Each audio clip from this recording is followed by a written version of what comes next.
Good morning, children. Good morning. ನಾವು ರಾಸಾಯನಿಕ ಸಂಯೋಗದ ಬಗ್ಗೆ ತಿಳಿಯೋಣ. ರಾಸಾಯನಿಕ ಕ್ರಿಯೆಯಲ್ಲಿ ಎರಡು ಅಥವಾ ಹೆಚ್ಚು ವಸ್ತುಗಳು ಸಂಯೋಗವಾಗಿ ಉತ್ಪನ್ನ ಉಂಟಾಗುವುದನ್ನೇ ರಾಸಾಯನಿಕ ಸಂಯೋಗ ಎನ್ನುವರು. ಇವಾಗ ಪ್ರಯೋಗ ಮಾಡೋಣ. ಮಧ್ಯಸಾರ ದೀಪಕ ವಸ್ತು,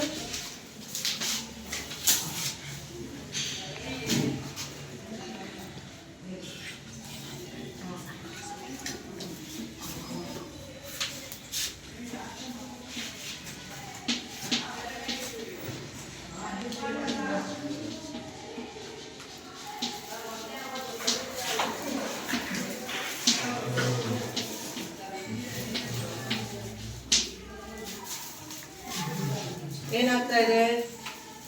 ಮೆಗ್ನೀಷಿಯಂ ಆಕ್ಸಿಜನ್ ಹೇಳ್ಬೇಕಲ್ವಾ? ಮೆಗ್ನೀಷಿಯಂ ಆಕ್ಸಿಜನ್ ಒಂದಿಗೆ ಒಟ್ಟಿಸಿ ಏನದು? ಈಗ ಮತ್ತೆ ಅದನ್ನ ಹೊಸದಾಗಿಂದ ತಿಳ್ಕೊಳ್ಳೋಣ. ಇಲ್ಲಿ ಫಸ್ಟ್ ಮಧ್ಯಸಾರ ದೀಪ ತಗೊಂಡಿದ್ದಾಳೆ. ಇವಾಗ ಉದಾಹರಣೆ ಯಾವ್ದು ತೋರಿಸ್ತಾ ಇರೋದಳು? ರಾಸಾಯನಿಕ ಸಂಯೋಗ. ಅದಕ್ಕೆ ಉದಾಹರಣೆ ಇವಾಗ ತೋರಿಸ್ತಾ ಇರೋದು. ಇಲ್ಲಿ ಫಸ್ಟ್ ಅವಳು ಮಧ್ಯಸಾರ ದೀಪ ತಗೊಂಡಿದ್ದಾಳೆ. ಇವಾಗ ಇಲ್ಲಿ ಉರಿಸಿದಂತ ಒಂದು ಲೋಹ ಮೆಗ್ನೀಷಿಯಂ.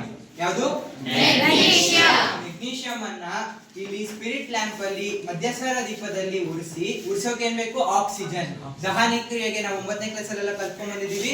ದಹನ ಕ್ರಿಯೆಗೆ ಮುಖ್ಯವಾದದ್ದು ಫಸ್ಟ್ ಅಂದ್ರೆ ಆಕ್ಸಿಜನ್. ಇಲ್ಲಿ ಮೆಗ್ನೀಷಿಯಂ ಲೋಹ ಆಕ್ಸಿಜನ್ ನೊಂದಿಗೆ, ಗಾಳಿಯಲ್ಲಿ ಆಕ್ಸಿಜನ್ ನೊಂದಿಗೆ ವರ್ತಿಸಿ ಮೆಗ್ನೀಷಿಯಂ ಆಕ್ಸೈಡ್. ಇಲ್ಲಿ ನೋಡಿ ವೈಟ್ ಕಾಣ್ತಿದೆ, ಇಲ್ಲಿ ಇದೆ ಮೆಗ್ನೀಷಿಯಂ ಆಕ್ಸೈಡ್. ಇವಾಗ ಮತ್ತೆ ಎಲ್ಲರೂ ಸೇರಿ ಹೇಳೋಣ. ಏನಿದು? ಮೆಗ್ನೀಷಿಯಂ ಲೋಹ ಆಕ್ಸಿಜನ್, ಗಾಳಿಯಲ್ಲಿರುವ ಆಕ್ಸಿಜನ್ ನೊಂದಿಗೆ ವರ್ತಿಸಿ ಮೆಗ್ನೀಷಿಯಂ ಆಕ್ಸೈಡ್ ಅನ್ನ ಉತ್ಪತ್ತಿ ಮಾಡುತ್ತೆ. ಇವಾಗ ಅದಕ್ಕೆ ಸಂಯೋಗ ಅಂದ್ರೆ ಏನು ಅಂತ ಇಲ್ಲಿ ಕಾಣುತ್ತೆ ತಾನೆ? ಪ್ರತಿ 2 ಅಥವಾ 2ಕ್ಕಿಂತ ಹೆಚ್ಚು, ಇಲ್ಲಿ 2 ತೋರಿಸಿದೀವಿ, ಇನ್ನೂ ಹೆಚ್ಚು ಇರಬಹುದು. 2 ಅಥವಾ 2ಕ್ಕಿಂತ ಹೆಚ್ಚು ಪ್ರತಿವರ್ತಕಗಳು ಸೇರಿ ಒಂದು ಉತ್ಪನ್ನವಾಗುವುದೇ ರಾಸಾಯನಿಕ ಸಂಯೋಗ. ಗುಡ್, ಚೆನ್ನಾಗಿ ಮಾಡಿದ್ದು. ನೆಕ್ಸ್ಟ್ ಎರಡನೇ ವಿಧ ಯಾವುದು? ಇವಾಗ ರಾಸಾಯನಿಕ ವಿಭಜನೆ ಬಗ್ಗೆ ತಿಳ್ಕೊಳ್ಳೋಣ.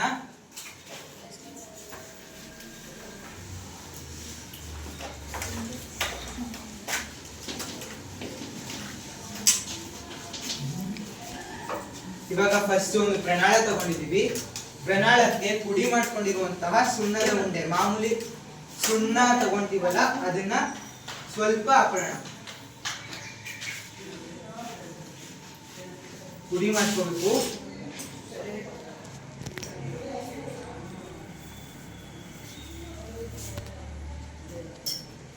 ಇಲ್ಲಿ ಸುಣ್ಣ ತಗೊಂಡಿದೀವಿ. ಏನಿದು? ಸುಣ್ಣ. ಪ್ರಣಾಳದಲ್ಲಿ ಸುಣ್ಣದ ಬಣ್ಣ ಸ್ವಲ್ಪ ಪುಡಿ ಮಾಡ್ಕೊಂಡು ತಗೊಂಡಿದೀವಿ. ಇಲ್ಲಿ ಸುಣ್ಣನ ಕಾಯಿಸೋಣ ಮಧ್ಯಸಾರ ದೀಪದಲ್ಲಿ. ವಿವರಿಸಿ ನೋಡೋಣ. ವಿದ್ಯುತ್ ರಾಸಾಯನಿಕ ವಿಭಜನೆ. ಒಂದು ಪ್ರತಿವರ್ತಕವು 2 ಅಥವಾ ಹೆಚ್ಚು ಸರಳ ಉತ್ಪನ್ನಗಳಾಗಿ ವಿಭಜನೆಯಾಗುವುದನ್ನು ರಾಸಾಯನಿಕ ವಿಭಜನೆ ಎನ್ನುವರು.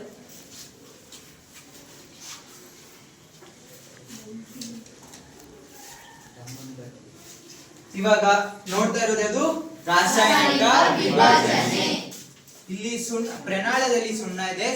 ಸುಣ್ಣವನ್ನ ನಾವಿಲ್ಲಿ ಮಧ್ಯಸಾರ ದೀಪದಿಂದ ಕಾಯಿಸ್ತಾ ಇದೀವಿ.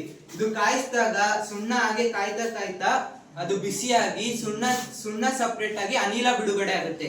ಆ ಅನಿಲ ಯಾವುದು? Carbon dioxide. ಕಾರ್ಬನ್ ಡೈಆಕ್ಸೈಡ್ ಉತ್ಪತ್ತಿ ಆಗೋದು ಇಲ್ಲಿ ವಿಭಜನೆ ಆಗುತ್ತೆ. ಸುಣ್ಣ ಇಲ್ಲಿ ವಿಭಜನೆ ಆಗಿ ಕ್ಯಾಲ್ಸಿಯಂ ಆಕ್ಸೈಡ್ ಮತ್ತೆ ಇದು ಕಾರ್ಬನ್ ಡೈಆಕ್ಸೈಡ್ ನ ಬಿಡುಗಡೆ ಮಾಡುತ್ತೆ. ಇಲ್ಲಿ ಬರೆಯೋಣ. ಸುಣ್ಣದ ಇದೇನು? ಅಣುಸೂತ್ರ CaCO3. ಪ್ರತಿವರ್ತಕ ಉತ್ಪನ್ನ. ಇವಾಗ ಅಂದ್ರೆ ಇಲ್ಲಿ ತಿಳ್ಕೊಂಡಂಗೆ ಒಂದು ಪ್ರತಿವರ್ತಕ 2 ಉತ್ಪನ್ನಗಳಾಗಿ ವಿಭಜನೆ ಆಗುತ್ತೆ. ಇಲ್ಲಿ ಒಂದು ಪ್ರತಿವರ್ತಕ 2 ಉತ್ಪನ್ನ ಆಗಿ ಇದು ಕ್ಯಾಲ್ಸಿಯಂ ಆಕ್ಸೈಡ್ ಮತ್ತೆ ಕಾರ್ಬನ್ ಡೈಆಕ್ಸೈಡ್ ನ ಉತ್ಪತ್ತಿ ಮಾಡುತ್ತೆ. ಅಲ್ಲಿ ಆ ಪ್ರಯೋಗ ನಡೆಯೋದು ತುಂಬಾ ಲೇಟ್ ಆಗುತ್ತೆ, ಅದಕ್ಕೆ ಇಲ್ಲಿ ನಾನು ಹಾಗೆ ಎಕ್ಸ್ಪ್ಲೈನ್ ಮಾಡ್ತಾ ಇದ್ದೀನಿ. ಸುಣ್ಣದ ಅಣುಸೂತ್ರ CaCO3. ಇದು ವಿಭಜನೆಗೊಂಡು CaO ಅಂದ್ರೆ ಕ್ಯಾಲ್ಸಿಯಂ ಆಕ್ಸೈಡ್ ಆಗಿ ಉತ್ಪತ್ತಿ ಆಗುತ್ತೆ. ಮತ್ತೆ ಜೊತೆಗೆ ಕಾರ್ಬನ್ ಡೈಆಕ್ಸೈಡ್ ನು ಬಿಡುಗಡೆ ಮಾಡುತ್ತೆ. ಈ ರೀತಿ ಆರೋ ಮಾರ್ಕ್ ಬರೆದ್ರೆ ಏನು ಬಿಡುಗಡೆ ಮಾಡುತ್ತೆ, ಪ್ರಣಾಳದಿಂದ ಬಿಡುಗಡೆ ಮಾಡುತ್ತೆ ಅಂತ ಅರ್ಥ. ಈಗ ನೆಕ್ಸ್ಟ್ ನೋಡೋಣ. ಅರ್ಥ ಆಯ್ತಲ್ವ ಇದು? ಆ ಪ್ರಯೋಗ ಆಗಕ್ಕೆ ತುಂಬಾ ಲೇಟ್ ಆಗಿದೆ, ಅದಕ್ಕೆ ನಾನು ಹಾಗೆ ಎಕ್ಸ್ಪ್ಲೈನ್ ಮಾಡಿದ್ದೀನಿ. ನೆಕ್ಸ್ಟ್ ನೋಡೋಣ. ನೆಕ್ಸ್ಟ್ ಯಾವುದು? ರಾಸಾಯನಿಕ ಸ್ಥಾನಪಲ್ಲಟ.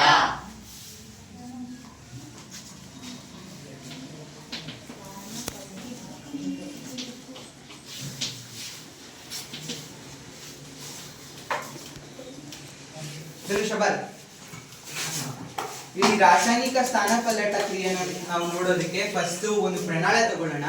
ಈ ಪ್ರಣಾಳಕ್ಕೆ ಸ್ವಲ್ಪ ಪ್ರಮಾಣದಲ್ಲಿ ತಾಮ್ರದ ಸಲ್ಫೇಟ್ ನ ತಗೊಳ್ಳೋಣ. ಸ್ವಲ್ಪ ಪ್ರಮಾಣದಲ್ಲಿ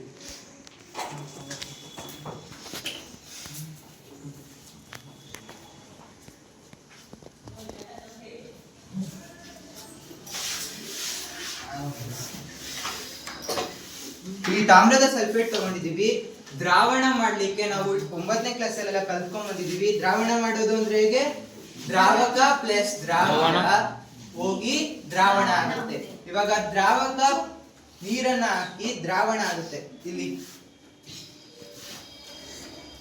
ಇದನ್ನ ಕಲ್ಪು. ಇವಾಗ ಇಲ್ಲಿ ಏನ್ ಮಾಡ್ತಾ ಇದ್ದಾನೆ ನಾನು? ಮಿಶ್ರಣ ಮಾಡ್ತಾ ಇದ್ದಾನೆ. ಇಲ್ಲಿ ತಾಮ್ರದ ಸಲ್ಫೇಟ್ ತಗೊಂಡಿದೀವಿ. ತಾಮ್ರದ ಸಲ್ಫೇಟ್ ಇದು ನೀರಿನಲ್ಲಿ ವಿಲೀನ ಆದಾಗ ಅದನ್ನ ತಾಮ್ರದ ಸಲ್ಫೇಟಿನ ದ್ರಾವಣ. ಈ ದ್ರಾವಣಕ್ಕೆ ಕಬ್ಬಿಣ ಹಾಕಿದಾಗ ಈ ಕಬ್ಬಿಣ ತಾಮ್ರದ ಸಲ್ಫೇಟ್ ನೊಂದಿಗೆ ವರ್ತಿಸಿ ತಾಮ್ರವನ್ನ, ಇವಾಗ ಕಬ್ಬಿಣ ಏನು ಕ್ರಿಯಾಶೀಲ ಲೋಹ, ತಾಮ್ರಕ್ಕಿಂತ ಕ್ರಿಯಾಶೀಲ ಲೋಹ. ಅದಕ್ಕೆ ತಾಮ್ರವನ್ನ ಅಂದ್ರೆ ಸೈಡಿಗೆ ತಳ್ಳಿ ಸಮೀಕರಣ ಪ್ರಕಾರ ನೋಡೋದಾದ್ರೆ CuSO4 ಪ್ಲಸ್ Fe ಈ ಕಡೆ ಹೋಗಿ ತಾಮ್ರನ ಆ ಕಡೆ ಓಡಿಸಿ FeSO4 ಪ್ಲಸ್ Cu ಆಗುತ್ತೆ. ಅದೇ ಆ ಸಮೀಕರಣ ಪ್ರಕಾರ CuSO4 ಇಲ್ಲಿದೆ. Fe ಅಂದ್ರೆ ಕಬ್ಬಿಣ ಹಾಕಿದೀವಿ, ಕಬ್ಬಿಣದ ಮೊಳೆ ಹಾಕಿದೀವಿ. ಇದು ಆ ಕಡೆ ಹೋಗಿ ಸ್ವಲ್ಪ ಸಮಯ ತಗೊಳುತ್ತೆ, ಅದಕ್ಕೆ ಮಾಡಿಟ್ಟಿದ್ದೀನಿ, ಅದನ್ನು ತೋರಿಸ್ತೀನಿ. Fe ಇದು ಸಲ್ಫೇಟ್ ಫೆರಸ್ ಸಲ್ಫೇಟ್ ಆಗಿ ಬದಲಾಗುತ್ತೆ. ಮತ್ತೆ ತಾಮ್ರ ಆ ಕಬ್ಬಿಣದ ಮೇಲೆ ಒಂದು ಪದರವನ್ನು ಉಂಟು ಮಾಡುತ್ತೆ. ಅದನ್ನ ಇವಾಗ ತೋರಿಸೋದಾದ್ರೆ ಇದು ಟೈಮ್ ತಗೊಳುತ್ತೆ. ಎಲ್ಲ ಕಬ್ಬಿಣ ತಾಮ್ರವನ್ನ ಸಂಗ್ರಹ ಆಗಕ್ಕೆ ಕಬ್ಬಿಣದ ಮೇಲೆ ಇಲ್ಲಿ ಮಾಡಿದ್ದೀನಿ. ತಾಮ್ರದ ಇದು ದ್ರಾವಣದ ಬಣ್ಣ ಬದಲಾಗುತ್ತೆ. ಮತ್ತೆ ಈ ಕಬ್ಬಿಣದ ಮೇಲೆ ಏನಾಗುತ್ತೆ? ತಾಮ್ರ ಸಂಗ್ರಹ ಆಗುತ್ತೆ, ಒಂದು ಪದರ ಕಾಣ್ತಿದ್ಯಾ? ಈಗಾದ್ರೆ ಇದು ಯಾವ ವಿಧ? ಯಾವ ಕ್ರಿಯೆ?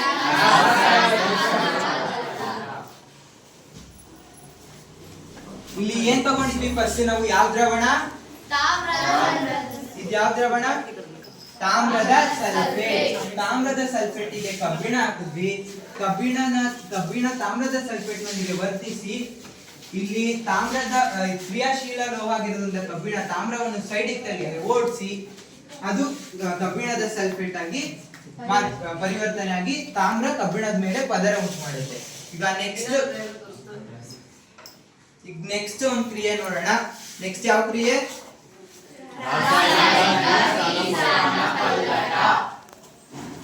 ರಾಸಾಯನಿಕ ಸ್ಥಾನಪಲ್ಲಟ ಆದ್ಮೇಲೆ ಯಾವ ಕ್ರಿಯೆ ಇದೆ? ರಾಸಾಯನಿಕ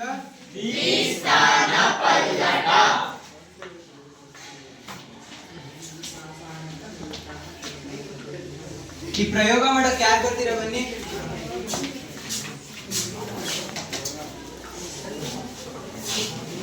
ಪ್ರಣಾಳ ತಗೊಳ್ಳೋದು. ಈ ಪ್ರಣಾಳಕ್ಕೆ PbNO3 ಸೀಸದ ನೈಟ್ರೈಡ್ ಇದು ಇದರಲ್ಲಿ ಸ್ವಲ್ಪ ಹಾಕಬೇಕು.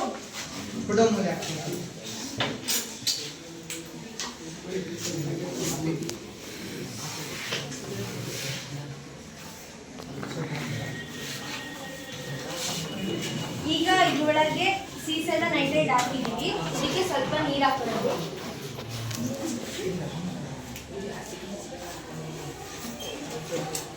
ಈಗ ನೀರು ಹಾಕಿದ ತಕ್ಷಣ ದ್ರಾವಣ ಮಾಡ್ಕೊಳ್ಳೋದು. ನೀಟಾಗಿ ಕಲಕಿ ದ್ರಾವಣ ಮಾಡ್ಕೊಳ್ಳೋಣ ಸೀಸದ ನೈಟ್ರೇಟ್ ಅನ್ನ.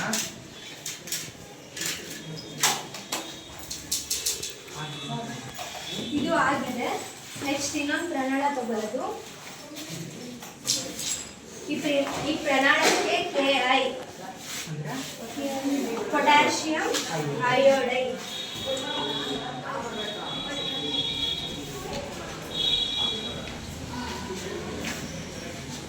ಈಗ ಇದಕ್ಕೆ ಸ್ವಲ್ಪ ಹಾಕ್ತಿದ್ದೀವಿ.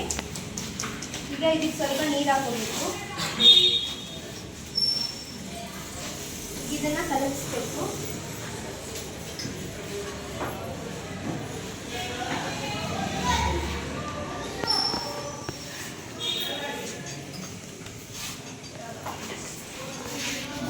ಹಾಗಾದ್ರೆ ಇಲ್ಲಿ ಫಸ್ಟ್ ಪ್ರಣಾಳದಲ್ಲಿ ಏನ್ ತಗೊಂಡಿದ್ಲು?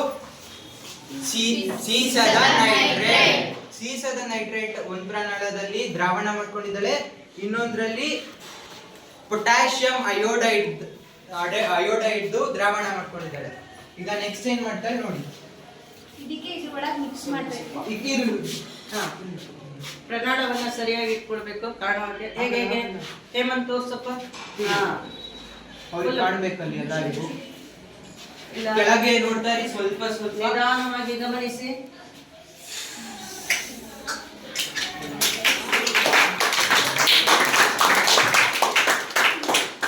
ಇಲ್ಲಿ ಇವಾಗ ಫಸ್ಟ್ ಅವಳು ಏನ್ ತಗೊಂಡಿದ್ದು? ಫಸ್ಟ್ ದ್ರಾವಣ PbNO3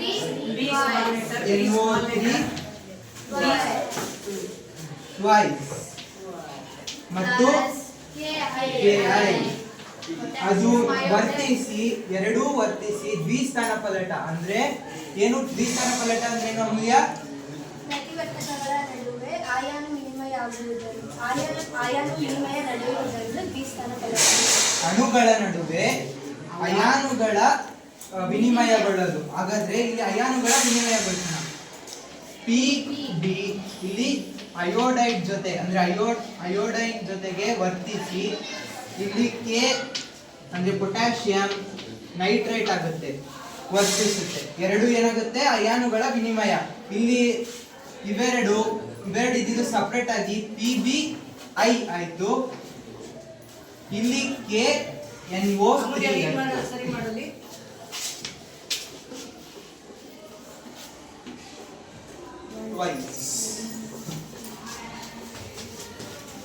KNO3 ಟ್ವೈಸ್. ಈಗ ಪ್ರಯೋಗ ಮಾಡಿದಂತ ದ್ರಾವಣದಲ್ಲಿ ಇಲ್ಲಿ ನೋಡ್ತಾ ಇದ್ದೀರಾ, ಈ ದ್ರಾವಣದಲ್ಲಿ ಕೆಳಗಡೆ ಇಷ್ಟು ಕೂತಿದೆ, ಕೆಳಗೋಗಿ ಇದನ್ನ ಏನಂತೀವಿ? ಪ್ರಕ್ಷೇಪಣ ಕ್ರಿಯೆ. ಜಲ ವಿಲೀನಗೊಳ್ಳದೆ ಇಲ್ಲಿ ಕೆಳಗಡೆ ಇಷ್ಟೇ ಕೂತಿದೆ, ಇದನ್ನ ಪ್ರಕ್ಷೇಪಣ ಕ್ರಿಯೆ ಅಂತ ಹೇಳ್ತೀವಿ. ಇಲ್ಲೇನೇನ್ ತಿಳ್ಕೊಂಡ್ವಿ? ದ್ವಿಸ್ಥಾನ ಪಲ್ಲಟ ತಿಳ್ಕೊಂಡ್ವಿ, ಇದ್ರ ಜೊತೆಗೆ ಪ್ರಕ್ಷೇಪಣ ಕ್ರಿಯೆ ಕೂಡ ತಿಳ್ಕೊಂಡ್ವಿ. ಹಾಗಾದ್ರೆ ಇವಾಗ ಮೊದಲಿನ ನಾವೇನೇನ್ ತಿಳ್ಕೊಂಡ್ವಲ್ಲ ರಾಸಾಯನಿಕ ಕ್ರಿಯೆಗಳ ವಿಧದಲ್ಲಿ, ಅದನ್ನೀಗ ಹೊಸದಾಗಿಂದ ನೋಡ್ತಾ ಅದ್ರ ಉದಾಹರಣೆ ಬಗ್ಗೆ ತಿಳ್ಕೊಳ್ಳೋಣ. ಮೊದಲೇದು ರಾಸಾಯನಿಕ ಸಂಯೋಗ.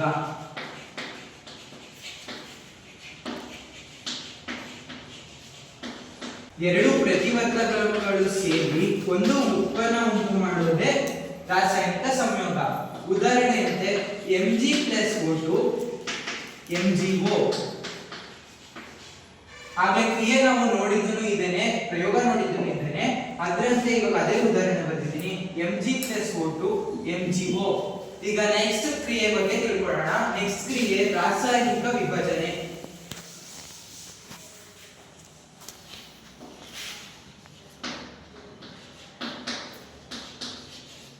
ರಾಸಾಯನಿಕ ವಿಭಜನೆ ಎಂದರೆ ಆಗಲೇ ತಿಳ್ಕೊಂಡಂತೆ ಒಂದು ಪ್ರತಿವರ್ತಕ ಕ್ರಿಯೆ ನಡೆದು ಎರಡು ಉತ್ಪನ್ನಗಳಾಗಿ ಉಂಟಾಗೋದು. ಉದಾಹರಣೆ CaCO3 CaO2 ಈ ಕ್ರಿಯೆನ ಮಾಡಿ ತೋರಿಸಿದ್ವಿ, ಆದ್ರೆ ಅದು ಬೇಗ ಟೈಮ್ ಹಿಡಿಯುತ್ತೆ ಅಂತ ನಾನು ಹಾಗೆ ಎಕ್ಸ್ಪ್ಲೇನ್ ಮಾಡಿದ್ದೆ. ಸುಣ್ಣನ ಕಾಯಿಸಿದಾಗ ಅದು CaCO3 ಕ್ಯಾಲ್ಸಿಯಂ ಆಕ್ಸೈಡ್ ಮತ್ತೆ ಕಾರ್ಬನ್ ಡೈಆಕ್ಸೈಡ್ ನ ಉತ್ಪತ್ತಿ ಮಾಡುತ್ತೆ ಅಂತ ಆಗಲೇ ಹೇಳ್ಕೊಟ್ಟಿದ್ದೆ. ಅದೇ ರೀತಿ ಇದು ಉದಾಹರಣೆ.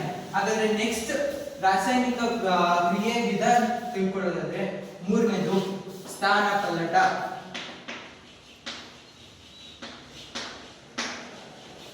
ರಾಸಾಯನಿಕ ಸ್ಥಾನಪಲ್ಲಟ. ಆಗಲೇ ನಾವು ತಿಳ್ಕೊಂಡಂತೆ ಒಂದು ಧಾತುವು ಇನ್ನೊಂದು ಸಂಯುಕ್ತದಲ್ಲಿನ ಧಾತುವನ್ನು ಪಲ್ಲಟಗೊಳಿಸುವುದು ಅಂದ್ರೆ ಸ್ಥಾನಪಲ್ಲಟಗೊಳಿಸುವುದೇ ರಾಸಾಯನಿಕ ಸ್ಥಾನಪಲ್ಲಟ.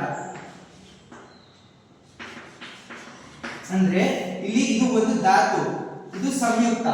ಈ ಧಾತು ಇನ್ನೊಂದು ಈ ಸಂಯುಕ್ತದಲ್ಲಿ ಇದ್ದಂತಹ ಇನ್ನೊಂದು ಧಾತುನ ಉಲ್ಟಾ ಪಲ್ಟಾ ಮಾಡುತ್ತೆ. ಇಲ್ಲಿ ಮಾಡಿದಂತೆ ಬಿ ನ ಹೊರ ಕಳಿಸಿ ಎ ಸಿ ಜೊತೆ ಸೇರ್ಕೊಂಡು ಒಂದು ಸಂಯುಕ್ತ ಆಯ್ತು. ಇದಕ್ಕೆ ಉದಾಹರಣೆ ನೋಡೋದಾದ್ರೆ Fe ಒಂದು ಧಾತು ಪ್ಲಸ್ CuSO4 ಇದೊಂದು ಸಂಯುಕ್ತ. ಇದು Fe ಸಂಯುಕ್ತದಲ್ಲಿನ ಒಂದು ಧಾತುವನ್ನು ಸ್ಥಾನಪಲ್ಲಟಗೊಳಿಸುತ್ತೆ. FeSO4 plus Cu. ಹಾಗೆ ನಾವು ಒಂದು ಅದನ್ನ ಮಾಡಿನೂ ನೋಡಿದೀವಿ, ಅದನ್ನ ತೋರಿಸಿದೀನಿ. ಕಬ್ಬಿಣದ ಮೇಲೆ ತಾಮ್ರ ಸಪರೇಟ್ ಮಾಡಿ ಕಬ್ಬಿಣದ ಮೇಲೆ ತಾಮ್ರ ಕೂರುತ್ತೆ ಅಂತ. ಹಾಗಾದ್ರೆ ನೆಕ್ಸ್ಟ್ ಕ್ರಿಯೆ ಬಗ್ಗೆ ತಿಳ್ಕೊಳ್ಳೋದಾದ್ರೆ ನಾಲ್ಕನೇದು ರಾಸಾಯನಿಕ ದ್ವಿಸ್ಥಾನಪಲ್ಲಟ. ರಾಸಾಯನಿಕ ದ್ವಿಸ್ಥಾನಪಲ್ಲಟದಲ್ಲಿ ಎರಡು ಅಣುಗಳು ಅಯಾನುಗಳನ್ನು ವಿನಿಮಯಗೊಳಿಸುವುದನ್ನೇ ರಾಸಾಯನಿಕ ದ್ವಿಸ್ಥಾನಪಲ್ಲಟ ಎನ್ನುವುದು. AB plus CD goes AD plus BC. ಅಂದ್ರೆ ಇಲ್ಲಿ ಸಂಯುಕ್ತ ಒಂದು, ಇವೆರಡೂ ಸಂಯುಕ್ತ. ಇದರಲ್ಲಿ ಇರುವಂತಹ ಅಯಾನುಗಳು ಉಲ್ಟಾ ಪಲ್ಟಾ ಆಗ್ತವೆ, ಸ್ಥಾನಪಲ್ಲಟ ಆಗುತ್ತೆ. ಇಲ್ಲಿ ನೋಡಿ, ಈಗಾಗಲೇ A B ಜೊತೆ ಸೇರ್ಕೊಂಡಿದೆ, B C ಜೊತೆ ಸೇರ್ಕೊಂಡಿದೆ. ಈಗ ಉದಾಹರಣೆ ನೋಡಕ್ ಹೋದ್ರೆ PB NO3 plus Ki ಅಂದ್ರೆ ಸೀಸದ ನೈಟ್ರೈಟ್ ಪ್ಲಸ್ ಪೊಟ್ಯಾಷಿಯಂ ಅಯೋಡೈಡ್ ಪ್ರಯೋಗನೂ ಮಾಡಿ ನೋಡಿದೀವಿ. ಅದರಲ್ಲಿ ನಡೆದಂತಹ ಏನು ನೀಟಾಗಿ ನೋಡಿದ್ವಿ ಆಗ್ಲೇ. ಅದ್ರ ಪ್ರಕಾರ ಇಲ್ಲಿ PbI ಪ್ಲಸ್ KNO3 ಆಗುತ್ತೆ. ಇದರಲ್ಲಿ ಇನ್ನೊಂದು ಹೇಳಿದೆ ಪ್ರಕ್ಷೇಪಣ ಕ್ರಿಯೆ ನಡೆಯುತ್ತೆ ಅಂತ. ಜಲವಿಲೀನಗೊಳ್ಳಿಲ್ಲ ಅಂದ್ರೆ, ಈಗ ತೋರ್ಸಕ್ ಹೋದ್ರೆ ಇಲ್ಲಿ ಜಲವಿಲೀನಗೊಳ್ಳಿಲ್ಲ ಅಂದ್ರೆ ಅದನ್ನ ನಾವು ಜಲದಲ್ಲಿ ಆ ರಾಸಾಯನಿಕ ವಿಲೀನಗೊಳ್ಳಿಲ್ಲ ಅಂದ್ರೆ ಅದನ್ನ ನಾವು ಪ್ರಕ್ಷೇಪಣ ಕ್ರಿಯೆ ಅಂತ ಕರಿತೀವಿ. ಈಗ ನಾವು ತಿಳ್ಕೊಂಡಂತಹ ರಾಸಾಯನಿಕ ವಿಧಗಳಲ್ಲಿ ರಾಸಾಯನಿಕ ಸಮೀಕರಣ, ರಾಸಾಯನಿಕ ವಿಭಜನೆ, ರಾಸಾಯನಿಕ ಸ್ಥಾನಪಲ್ಲಟ ಮತ್ತು ರಾಸಾಯನಿಕ ದ್ವಿಸ್ಥಾನಪಲ್ಲಟಗಳನ್ನ ಅದು ಹೇಗೆ ಸಮೀಕರಣ ಬರೆಯೋದು ಮತ್ತೆ ಪ್ರಯೋಗ ಮೂಲಕ ತಿಳ್ಕೊಂಡಿದ್ದೀವಿ ಅಲ್ವಾ? ಮತ್ತೊಂದ್ಸರಿ ಎಕ್ಸ್ಪ್ಲೈನ್ ಕೂಡ ಮಾಡಿದ್ದೆ ನಾನು ಅದಾದ್ಮೇಲೆ, ಪ್ರಯೋಗ ಆದ್ಮೇಲೆ. ಹಾಗಾದ್ರೆ ಅದನ್ನ ಇವಾಗ ಚಟುವಟಿಕೆ ಮೂಲಕ ನಿಮ್ಮನ್ನೆಲ್ಲರೂ ಪರೀಕ್ಷಿಸ್ತೀನಿ ನಾನು. ಇವಾಗ ಟೀಮ್ ವೈಸ್ ಎಲ್ಲರಿಗೂ ಚಟುವಟಿಕೆಗಳನ್ನ ಕೊಡ್ತೀನಿ. ಯಾರು ಕರೆಕ್ಟ್ ಆಗಿ ಮಾಡ್ತಿರೋ ಆ ಟೀಮ್ ಒಂದ್ ಸ್ವಲ್ಪ ಸರಿಯಾಗಿದೆ, ತಿಳ್ಕೊಂಡಿದ್ದಾರೆ ನಾವು ಪ್ರಯೋಗದ ಮೂಲಕ ಮತ್ತೆ ನಾವು ಎಕ್ಸ್ಪ್ಲೈನ್ ಮಾಡಿದ ಮೂಲಕ ತಿಳ್ಕೊಂಡಿದ್ದಾರೆ ಅಂತ ನೋಡ್ಕೊಳ್ಳೋಣ. ಇವಾಗ ಒಂದು ಸುಮ್ಮನೆ ಎಕ್ಸ್ಪ್ಲೈನ್ ಮಾಡ್ತೀನಿ ಹೇಗೆ ಅಂತ. ಇಲ್ಲಿ ನಾವು ಒಂದು ಚಟುವಟಿಕೆ ಮಾಡಿದೀವಿ. ಇಲ್ಲಿ ನೋಡಿ, ಫಸ್ಟ್ನೇದೇ ರಾಸಾಯನಿಕ ವಿಧಗಳು, ರಾಸಾಯನಿಕ ಸಮೀಕರಣ, ಅದಕ್ಕೊಂದು ಉದಾಹರಣೆ ಕರೆಕ್ಟ್ ಆಗಿ ಜೋಡಿಸ್ಬೇಕು. ಇಲ್ಲಿ ರಾಸಾಯನಿಕ ಸಮೀಕರಣ C+O2 CO2 ಕರೆಕ್ಟ್ ಇದೆಯಾ? ಕರೆಕ್ಟ್ ಇದೆಯಾ? ಇದೇ ರೀತಿ ಇದು ಮುಂದೆಗಡೆ ಕರೆಕ್ಟ್ ಆಗಿರುವಂತ ಸಮೀಕರಣ ಜೋಡಿಸ್ಬೇಕು. ರಾಸಾಯನಿಕ ವಿಭಜನೆ 2FeSO4 arrow mark gives rise to F2O3 plus SO2. ಆ ರೀತಿ ಕರೆಕ್ಟ್ ಆಗಿ ನೀವು ಜೋಡಿಸ್ಬೇಕು, ಆಯ್ತಾ? ಇದೊಂದು ಚಟುವಟಿಕೆ. ಮತ್ತೆ ಇನ್ನೊಂದು ನೋಡೋದಾದ್ರೆ ಅಂತರುಷ್ಣಕ ಕ್ರಿಯೆ. ಅಂತರುಷ್ಣಕ ಅಂದ್ರೇನು? ಉಷ್ಣ ಹೀರಿಕೆ. ಮತ್ತೆ ಅಪಕರ್ಷಣೆ, ಆಕ್ಸಿಜನ್ ಕಳೆದುಕೊಳ್ಳುವುದು. ಉತ್ಕರ್ಷಣೆ ಮತ್ತು ಅಪಕರ್ಷಣೆ ಎರಡು ನಡೆದ್ರೆ ಬಹಿರುಷ್ಣಕ ಕ್ರಿಯೆ ಅಂದ್ರೆ ಉಷ್ಣ ಬಿಡುಗಡೆ ಆಗೋದು. ಮತ್ತೆ ಇದು ಉತ್ಕರ್ಷಣೆ ಅಂದ್ರೆ ಆಕ್ಸಿಜನ್ ಅನ್ನ ಪಡ್ಕೊಳ್ಳೋದು. ಮತ್ತೆ ಇನ್ನೊಂದಿದೆ,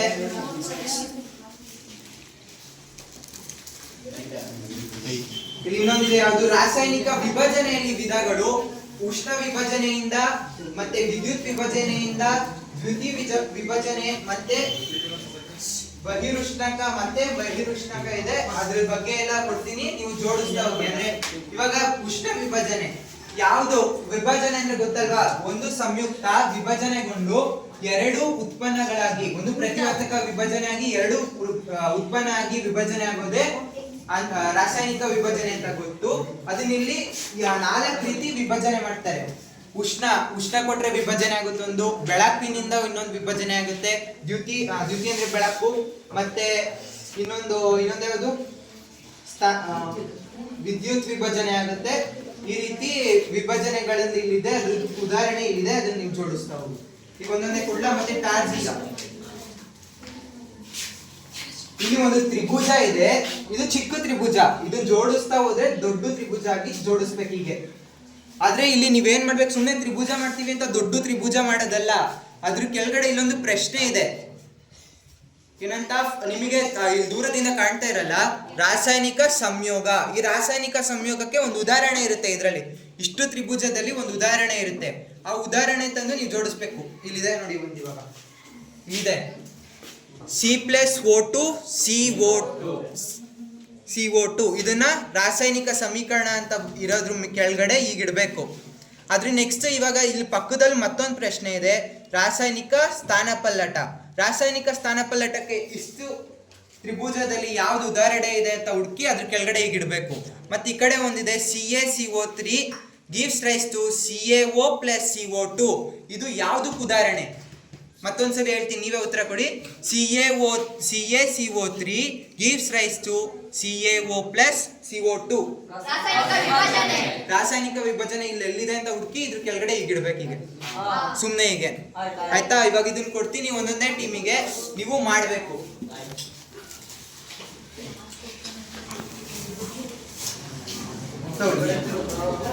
ಇದನ್ನೆಲ್ಲ ತೆಗಿ.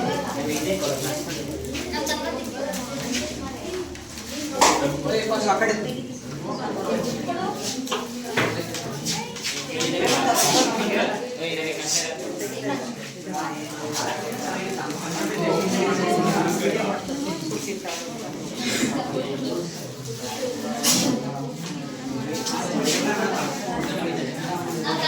ಇದನ್ನು ತೆಗೀರಿ.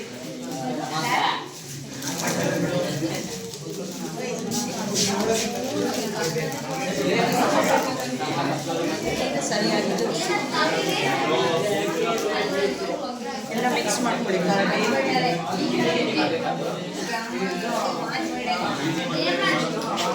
ಎಲ್ಲ ಕರಡು ತೆಗೀರಿ. ಇದನ್ನೇನು ತೆಗಿಬೇಡಿ, ಇದು ಹೀಗೆ ಇರಲಿ. ಇದಕ್ಕೆ ನೀವು ಕರೆಕ್ಟ್ ಆಗಿರೋದು ಇದ್ರ ಮುಂದೆ ಜೋಡಿಸ್ತಾವ.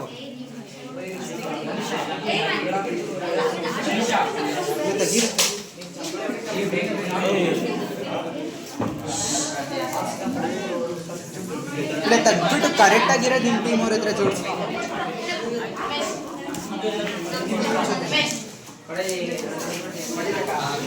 ಈ ಕಡೆ ಟಾಜಿಯಾ ನಿಮ್ದು.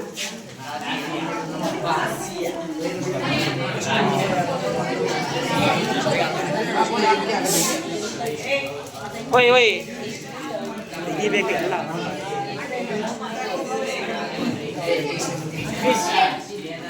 ತೆಗ್ದಿಲ್ಲ, ಪೂರ್ತಿ ತೆಗಿರಿ, ತೆಗಿರಿ ಪೂರ್ತಿ ತೆಗಿರಿ. ಇಲ್ಲ ಈಗ ಪೂರ್ತಿ ತೆಗಿರಿ, ನನ್ನ ಎದುರೇ ತೆಗಿರಿ, ಎಲ್ಲ ತೆಗಿರಿ, ಪೂರ್ತಿ ತೆಗಿರಿ. ಇರ್ಲಿ ತೆಗಿರಿ.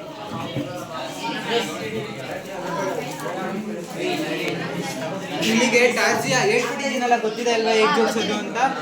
ಇವಾಗ ನಿಮಗೆ ಅವಾಗಲೇ ಕಂಡಿಲ್ಲ ಅಂದರೆ ರಾಸಾಯನಿಕ ಸಂಯೋಗ, ಇದಕ್ಕೊಂದು ಉದಾಹರಣೆ ಬೇಗ ಇಲ್ಲಿ ಹುಡುಕ್ಬೇಕು. ಉದಾಹರಣೆ ಇಲ್ಲಿದೆ, 2Cu plus O2 Cu plus O2. ಇದು ಬೇಡ, ಇದು ಬೇರೆದಕ್ಕೆ ಉದಾಹರಣೆ ಆಗುತ್ತೆ. ಇಲ್ಲಿ ಕರೆಕ್ಟಾಗಿ ಬೇಗ ಜೋಡಿಸ್ಬೇಕು.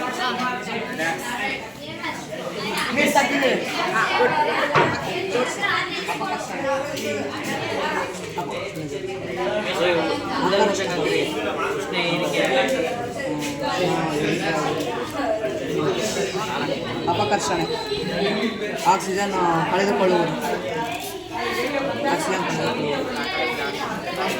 ಉತ್ಕರ್ಷಣೆ, ಆಕ್ಸಿಜನ್ ಪಡೆದುಕೊಳ್ಳುವುದು.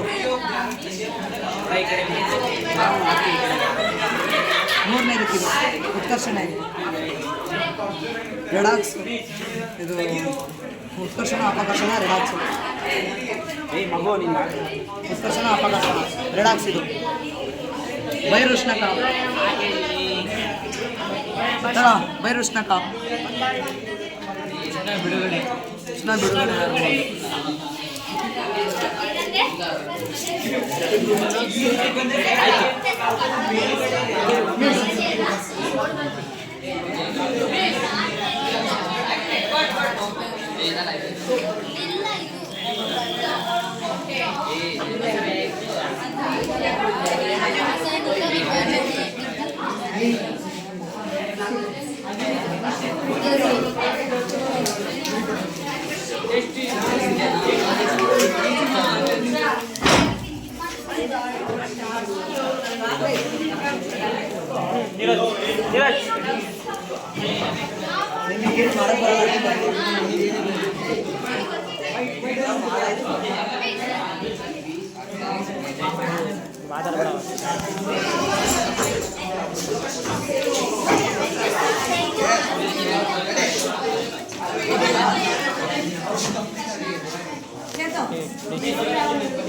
ಇವಾಗ ಉಷ್ಣ ವಿಭಜನೆಗೆ ಯಾವ್ದಾದ್ರು ಉದಾಹರಣೆ ಬೇಗ. ಉಷ್ಣ ವಿಭಜನೆಗೆ ಉದಾಹರಣೆ ಅಂದರೆ ಉಷ್ಣ ವಿಭಜನೆ. ಇಲ್ಲಿ PB ಅನ್ನುವತ್ರಿಗೆ ಉಷ್ಣ ಕೊಟ್ಟಾಗ 2 ಅಥವಾ 2ಕ್ಕಿಂತ ಜಾಸ್ತಿ, ಅಲ್ಲಿ ನೋಡಿದ್ವಿ ಅಲ್ವಾ ಸಮೀಕರಣ ಮತ್ತೆ ಪ್ರಯೋಗ ಆದಾಗ ಅದು. ಈಗ ನೆಕ್ಸ್ಟ್ ರಾಸಾಯನಿಕ ವಿಭಜನೆ, ವಿದ್ಯುತ್ ವಿಭಜನೆಗೆ ಯಾವ್ದಾದ್ರು ಉದಾಹರಣೆ ಅಂದರೆ ಇದನ್ನ ಮಾಡ್ತೋಸಿದ್ವಿ ಅಲ್ವಾ, ಅಲ್ಲಿ ನೀರಿಂದ ವೋಲ್ಟಾಮೀಟರಿಗೆ ಹಾಕಿ.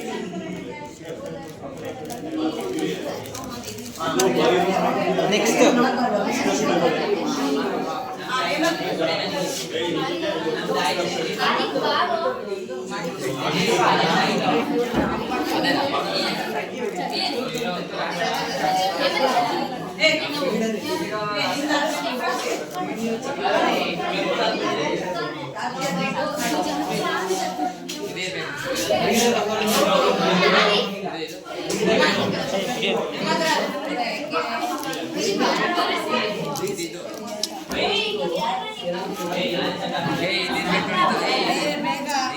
ರಾಸಾಯನಿಕ ಸ್ಥಾನಪಲ್ಲಟ. ಇದು ಯಾವುದಕ್ಕೆ ಬರುತ್ತೆ ರಾಸಾಯನಿಕ ಸ್ಥಾನಪಲ್ಲಟ ಅಂದರೆ?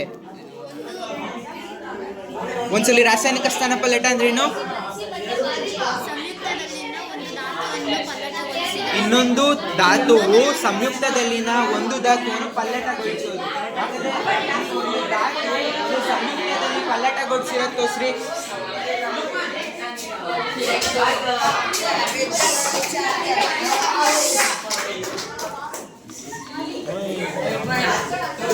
ನೆಕ್ಸ್ಟ್ ಬಹಿರುಷ್ಣಕ ಕ್ರಿಯೆ. ಬಹಿರುಷ್ಣಕ ಕ್ರಿಯೆಯಲ್ಲಿ ನೈಸರ್ಗಿಕ ಅನಿಲ ದಹನ. ನೈಸರ್ಗಿಕ ಅನಿಲ ಯಾವುದಿದೆ?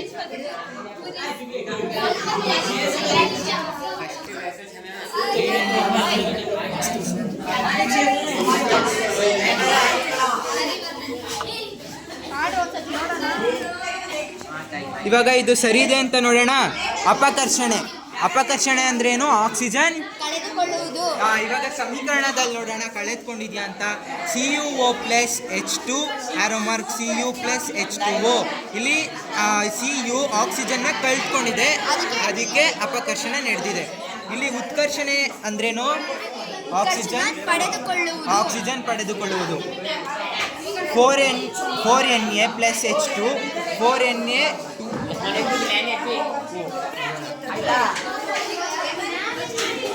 ಹಾಗಾದ್ರೆ ನಿಮ್ದೆಲ್ಲ ಸರಿ ಇದೆ, ಸರಿಯಾಗಿ ಮಾಡಿದ್ದೀರಾ. ಗುಡ್, ಚೆನ್ನಾಗಿ ಮಾಡಿದ್ದೀರಾ.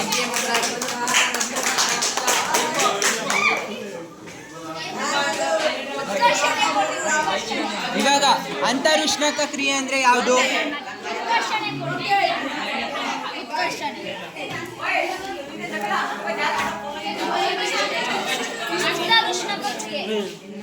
ಇಲ್ಲಿದೆ ಅಪಕರ್ಷಣೆ.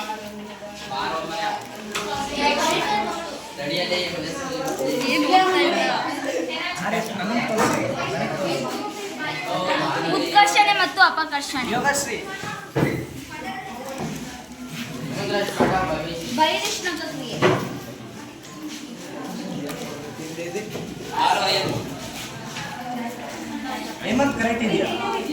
ಹಾಗಾದ್ರೆ ನಿಮ್ಮ ಟೀಮ್ ಅವ್ರ ಹತ್ರ ಒಂದ್ಸರಿ ಕೇಳೋಣ, ಅಂತರುಷ್ಣಕ ಕ್ರಿಯೆ ಅಂದ್ರೇನು? ಮತ್ತೆ ಹಾ. ಈಗ ಅಪಕರ್ಷಣೆ ಅಂದ್ರೆ ಯಾರು ಹೇಳ್ಬೋದು? ಅಪಕರ್ಷಣೆ ಕಳೆದುಕೊಳ್ಳುತ್ತದೆ. ಅದು ನೀಟಾಗಿ ಹೇಳ್ಬೇಕು. ಹಾಗಾದ್ರೆ ಅದಕ್ಕೊಂದು ಉದಾಹರಣೆ ಕೊಡೋದಾದ್ರೆ ನೀನು CO plus H2, CO plus H2. Good. ಹಾಗಾದ್ರೆ ನೆಕ್ಸ್ಟ್ ಉತ್ಕರ್ಷಣೆ ಅಂದ್ರೇನು? ಯಾರು ಹೇಳ್ಬೋದು? ನಾನು ಕೇಳಿದವರು ಅಂತಲ್ಲ. ಹಾ ಸರಿ. ಹಾಗಾದ್ರೆ ಚೆನ್ನಾಗಿ ಮಾಡಿದ್ದೀರಾ. ನನಗೆ ಬರುತ್ತೆ ಅನ್ಸುತ್ತೆ. ಉತ್ಕರ್ಷಣೆ ಮತ್ತು ಅಪಕರ್ಷಣೆ ಹೇಳೋದು ಹೇಳಿದ್ರೆ ಉದಾಹರಣೆ ಒಂದು.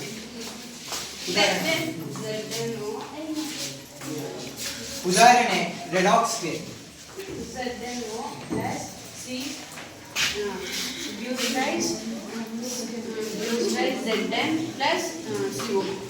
ಗುಡ್. ಹಾಗಾದ್ರೆ ನೆಕ್ಸ್ಟ್ ಥೀಮ್ ನೋಡೋಣ.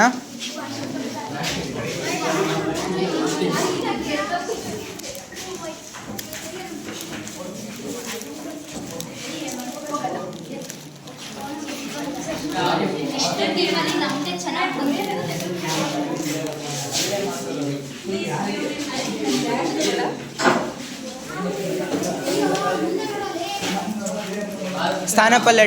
ಸ್ಥಾನಪಲ್ಲಟ ಅಂದ್ರೆ ಏನು? ವಾಕ್ಯದಲ್ಲಿ ಹೇಳಕ್ ಹೋದ್ರೆ ನೀವು ಎರಡು ಅಥವಾ ಹೆಚ್ಚು ವಸ್ತುಗಳು ಸಂಯೋಗವಾಗಿ ಒಂದೇ ವಸ್ತುವನ್ನು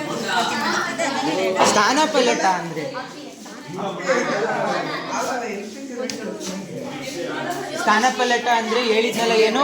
ಒಂದು ಧಾತುವನ್ನು ಸಂಯುಕ್ತದಲ್ಲಿನ ಎರಡು ಅಥವಾ ಹೆಚ್ಚು ಧಾತು ಇನ್ನೊಂದು ಧಾತು. ಒಂದು ಧಾತುವು ಕರೆಕ್ಟಾಗಿ ಹೇಳ್ತಾ ಇದ್ದೀರಾ, ಅದು ನೀಟಾಗಿ ಹೇಳ್ಬೇಕು. ಒಂದು ಧಾತುವು ಸಂಯುಕ್ತದಲ್ಲಿನ ಇನ್ನೊಂದು ಧಾತುವಿನ ಜೊತೆಗೆ ಸ್ಥಾನಪಲ್ಲಟಗೊಳ್ಳುವುದೇ ಏನಂತಾರೆ? ಸ್ಥಾನಪಲ್ಲಟ ಕ್ರಿಯೆ ಅಂತ ಹೇಳ್ತಾರೆ. ಹಾ ಕರೆಕ್ಟ್ ಇದೆ. ಗುಡ್.